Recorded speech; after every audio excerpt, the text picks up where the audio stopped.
سنیے گا ان جملوں کو. کون ہے سید الشہداء؟ اللہ سبحانہ و تعالیٰ نے کچھ ایسے امتیازات سید الشہداء کو دیے ہیں جو کسی، علامہ طباطبائی کا جملہ ہے، فرماتے ہیں کہ جو کسی گزشتہ نبی کو بھی نہیں دیے، کسی ولی کو نہیں دیے.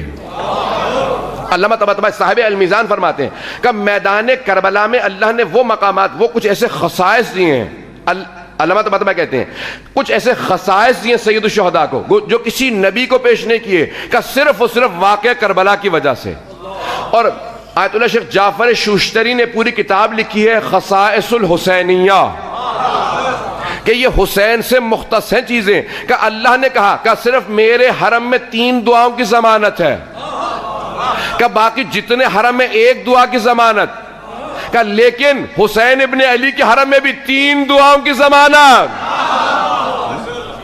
میں نے جملہ پیش کر دیا کہ اور کیا کیا خصائص ہیں، کہ کسی بھی قبر کی مٹی کا کھانا، مطلقاً مٹی کا کھانا اسلام میں حرام ہے. کسی بھی نبی کی قبر کی مٹی کا کھانا حرام ہے، حتیٰ ختمی مرتبہ کی قبر کی مٹی نہیں کھا سکتے، امام نے منع کیا. امیر المؤمنین کی جناب سیدہ امام حسن کا اجازت نہیں ہے، کہ لیکن سید الشہداء کی قبر کی مٹی خاک شفا ہے. اللہ اکبر.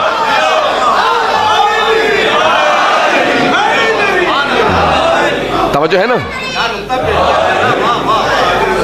عزیزان گرامی؟ کیا اختصاص سید الشہداء کا پیش کرنا چاہتا ہوں خصائص الحسینیہ کو آپ کے سامنے، کہ صرف پوری 700 صفحے کی کتاب کا خلاصہ پیش کر رہا ہوں چند الفاظ کے اندر. عزیزان گرامی، شیخ جعفر شوشتری فرماتے ہیں کہا کہ کسی کے لیے مجلس میں نہ سویم ہے،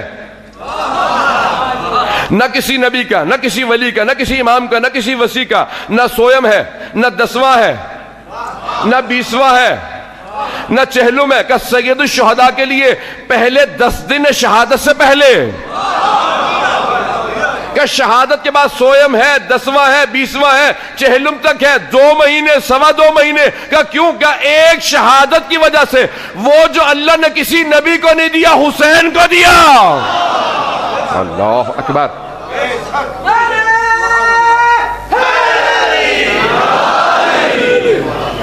عزیزان گرامی، اللہ سبحانہ و تعالیٰ کہے گا دیکھو میرے حرم کی وجہ سے مکہ مکرمہ ہے، میرے نبی کے حرم کی وجہ سے مدینہ منورہ ہے، میرے علی کے حرم کی وجہ سے نجف اشرف ہے، مشہد مقدس ہے، کہ ہر حرم کا مقام ہے، لیکن یا میرا عرش عرش معلیٰ ہے، یا کربلا کربلا معلیٰ.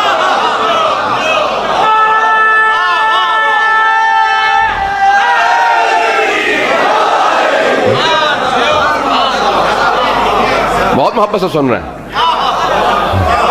عزیزان گرامی. غور فرمایا اللہ سبحانہ و تعالیٰ نے وہ چیزیں سید الشہداء سے متعلق رکھی ہیں، کہ حسین ایک آپ کی قربانی کے نتیجے میں وہ خصائص رکھوں گا جو کسی اور سے متعلق نہیں ہے. اتنی زیارات سید الشہداء سے متعلق ہے کہ حسین ہر مناسبت پہ آپ کی یاد ہوگی، ہر مناسبت پہ آپ کی یاد ہوگی. اے حسین میں ہر مہینے میں شہادت رکھوں گا،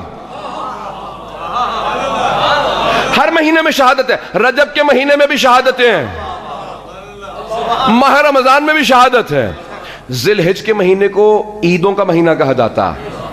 اول ذی الحج عقد جناب سیدہ ہے، عید ہے. 10 کو عید الاضحیٰ ہے، 18 کو عید غدیر ہے، 24 کو عید مباہلہ ہے. اس کے باوجود بھی اس میں کتنی شہادتیں ہیں؟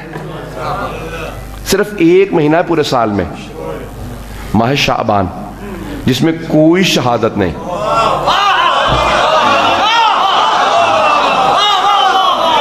بہت پیارے سن رہے ہیں، میں اشارہ کرتا ہوں، مجھے نتیجہ دینے کی ضرورت نہیں ہوتی، اس محبت سے سن رہے ہیں. عزیزان گرامی، پورے سال میں ہر مہینے میں شہادت، نئی شہادت تو شعبان کے مہینے میں شہادت نہیں. کیوں؟ وہاں حسین کی ولادت ہے. اور آئیے، ہر مہینے میں ولادت ہے، حتیٰ سفر کے مہینے میں. ٹھیک ہے ہم مناتے نہیں ہیں، 7 سفر کو ولادت ہے، ہم مناتے نہیں ہیں، وہ بھی سید الشہداء کے احترام میں، ان کے غم کے احترام میں لے جاتے ہیں رجب میں، لیکن ولادت ہے. واحد مہینہ ہے جس میں کوئی ولادت نہیں، محرم کا مہینہ. اب میں نتیجہ پیش کرنا چاہتا ہوں. کیوں؟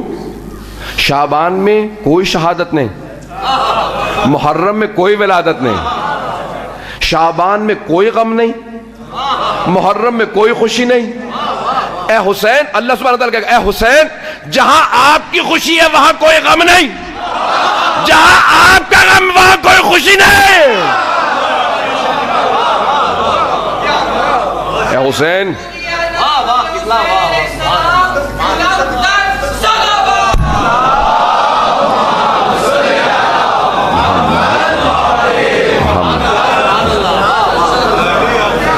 عزیزان گرامی، یہ خصائص الحسینیہ ہے۔ عزیزان گرامی، اس سرزمین کو جہاں پہ انبیاء آ کے لرزیں، روایت کے الفاظ ہے جب جناب اسماعیل پہنچے تھے نا تو کہا پروردگارہ یہ کون سی سرزمین ہے جہاں میری بکریاں پانی نہیں پینا چاہتی؟ یہ میرے سارے پورا ریوڑ تھا بھیڑ بکریوں کا۔ کہ پروردگارہ اس طرح سے کبھی مصرف نہیں دیکھا پیاسی بکریوں کو کہ کنارہ نہر کا ہو، دریا کا کنارہ ہو اور پانی نہ پئیں۔ جناب جبرائیل نازل ہو کہا اسماعیل یہ کربلا ہے، یہ اضطراب کی سرزمین ہے، انبیاء آئے ہیں تو ان کے قدم لرزیں۔ کہا پروردگارہ امتحان کی سرزمین ہے؟ کہا ہاں، لیکن ایک قطرہ سید الشہداء کے خون کا جو پہلا گرا، اللہ نے کہا حسین اب تک یہاں سکون نہیں تھا، اضطراب تھا، اے حسین آپ کے وجود کی، آپ کی ہستی کی عظمت کی وجہ سے اب یہاں اضطراب نہیں رہے گا۔ اب آپ جائیں نا تو آپ کو محسوس ہوگا کہ میں یہیں سے گیا ہوں۔ جب کربلا زیارت کے لیے خدا سب کو جانا نصیب فرمایا ہے، جب کربلا پہنچیں گے نا تو آپ کو محسوس ہوگا کہ نہیں، مصائب بہت ہوتے ہیں لیکن ایسا نہیں ہوتا کہ بے سکونی ہو۔ عزیزان گرامی، یہ عظمت خون سید الشہداء ہے کہ سید الشہداء نے کہا پروردگارہ یہ میرے خون کا پہلا قطرہ جو گرا کا اضطراب اٹھ گیا۔ یہ وہ سرزمین ہے جس نے کعبے سے کہا، امام صادق کے الفاظ ہیں کہ اب ناز نہ کرنا، تیرے پاس حرم خدا ہے حسین ابن علی، سارے حرموں کے عظمت کو بچانے والا میرے پاس ہے۔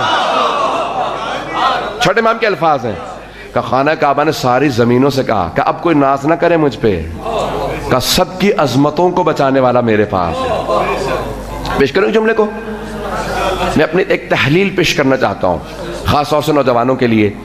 عزیزان گرامی یہ تحلیل سنیے گا۔ اگر ایک گھر کے اندر کئی افراد ہوں، کچھ سن میں بڑے ہوں، کچھ سن میں چھوٹے ہوں، کچھ جوان ہوں، کچھ بزرگ ہوں، کچھ بچے ہوں، اور اس گھر کے اندر جتنے بڑے ہوں وہ سب بڑے بڑے منصبوں پہ فائز ہوں،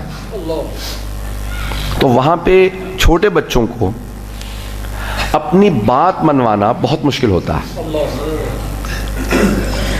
ایک تو چھوٹے ہیں، بچے ہیں، اور پھر باقی سب بڑے بڑے منصبوں پہ فائز ہیں۔ اگر ایک گھر کے اندر باپ صدر ہو، ماں وزیر اعظم ہو، نانا سپیکر ہو، باقی سب بھی بڑے بڑے باعظمت ہوں لوگ، وہاں پہ اگر کوئی بچہ ہوگا نا تو اپنی بات منوانے کے لیے اس کو کوئی فوق العادہ کام کرنا پڑے گا، اعجاز دکھانا پڑے گا، کوئی بہت بڑا کارنامہ انجام دینا ہوگا تاکہ سب مان سکیں۔ کچھ لوگ پہنچ گئے، سب کی توجہ ہو میرے ساتھ عزیزان گرامی۔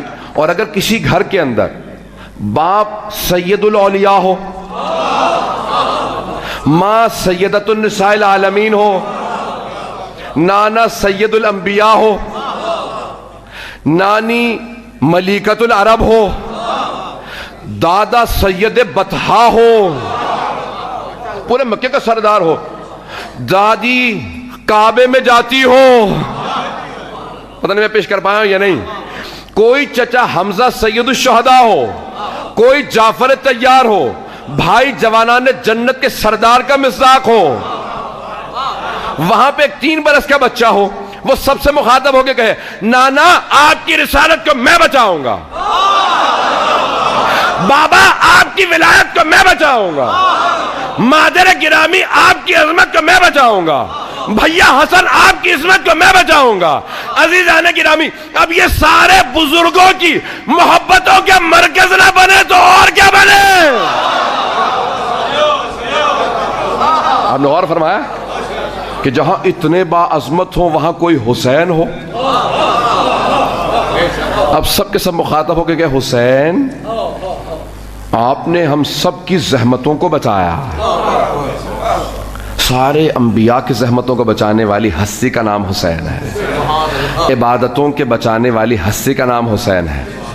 میں پیش کروں ایک جملہ آپ کے سامنے. یہ جملہ آپ سنتے رہتے ہوں گے, میں آج ایک تحلیل پیش کرنا چاہتا ہوں. عزیزان گرامی, یہ سب زیارات میں جملہ آیا ہے, السلام علیکہ یا ابا عبداللہ,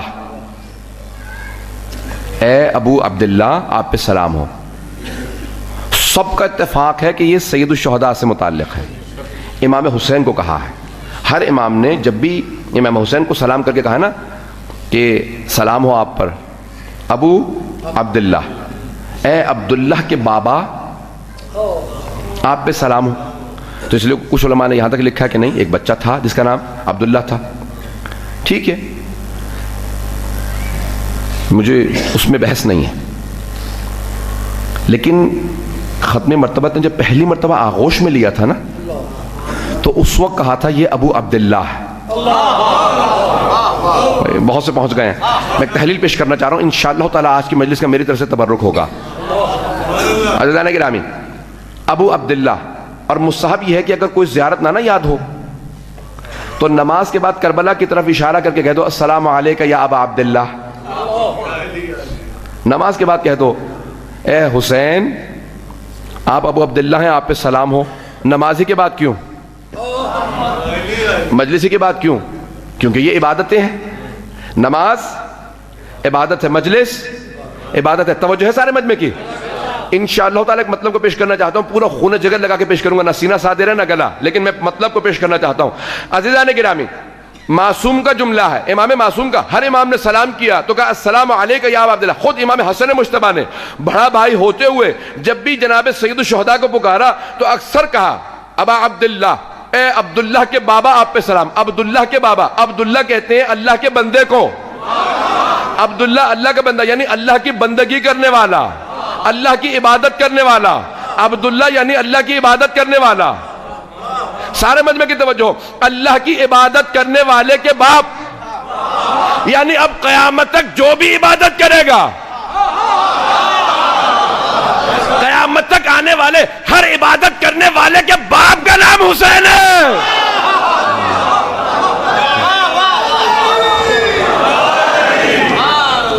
قیامت تک آنے والے ہر عبادت کرنے والے کے باپ کا نام حسین ہے. کیوں؟ کیونکہ اس نے عبادت کو بچایا.